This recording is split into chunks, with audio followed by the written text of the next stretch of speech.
छत्रपती संभाजीनगर लोकसभा मतदारसंघातील महायुतीचे उमेदवार संदीपान भुमरे यांच्या प्रचारार्थ बजाजनगर इथं मुख्यमंत्री एकनाथ शिंदेंच्या विराट प्रचार सभेचं आयोजन करण्यात आलं होतं। येत्या 4 जूनला महायुतीच्या विजयाचा गुलाल उधळणं हीच छत्रपती संभाजी महाराजांना खरी श्रद्धांजली ठरेल असं आवाहन यावेळी शिंदेंनी केलं।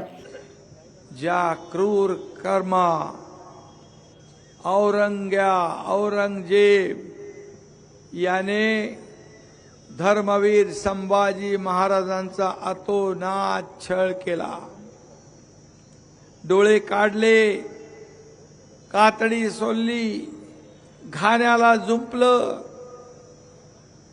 गरम शिगाट डोळ्यात पेटत्या शिगाट डोळ्यात घातल्या, जीभ छाटली। 41 दिवस या धर्मवीर छत्रपती संभाजी महाराजांचा अतोनात छळ ज्यांनी केला, त्यांच्या कबरीवर फुलं उधळायला जातात। धर्मवीर संभाजी नगरच्या नावाला विरोध करतात। यांना संभाजी महाराज खूपतात, औरंग्या मात्र चालतो। हा आपल्याला चालणार आहे?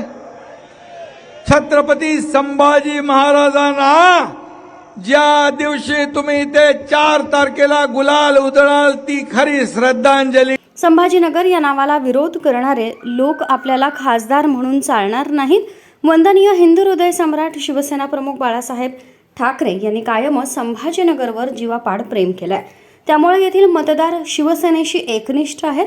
गेल्या वेळी गडबड झाली, पण यावेळी आपल्या हक्काचा धनुष्यबाण निवडून द्यावा असं आवाहन एकनाथ शिंदेंनी यावेळी केलं।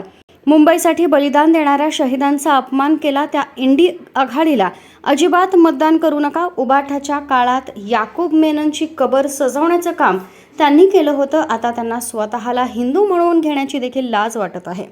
भाजपच्या 5 नेत्यांना अटक करून उबाठा यांना मविया मजबूत करायची होती, पण त्यांचे हे मनसुबे यशस्वी होण्यापूर्वीच शिवसेनेचा धनुष्यबाण काँग्रेसच्या तावडीतून सोडवण्यासाठी आम्ही उठाव केला आणि त्यांचा डाव उधळून लावला असं आवर्जून त्यांनी सांगितलं। यावेळी केंद्रीय मंत्री डॉक्टर भागवत कराड, माजी खासदार प्रतापराव जाधव, महायुतीचे उमेदवार संदीपान भुमरे, मंत्री अतुल सावे, मंत्री अब्दुल सत्तार, आमदार संजय शिरसाट, आमदार प्रदीप जयस्वाल, महायुतीतील सर्व घटक पक्षांचे प्रमुख पदाधिकारी, कार्यकर्ते आणि स्थानिक नागरिक मोठ्या संख्येने उपस्थित होते।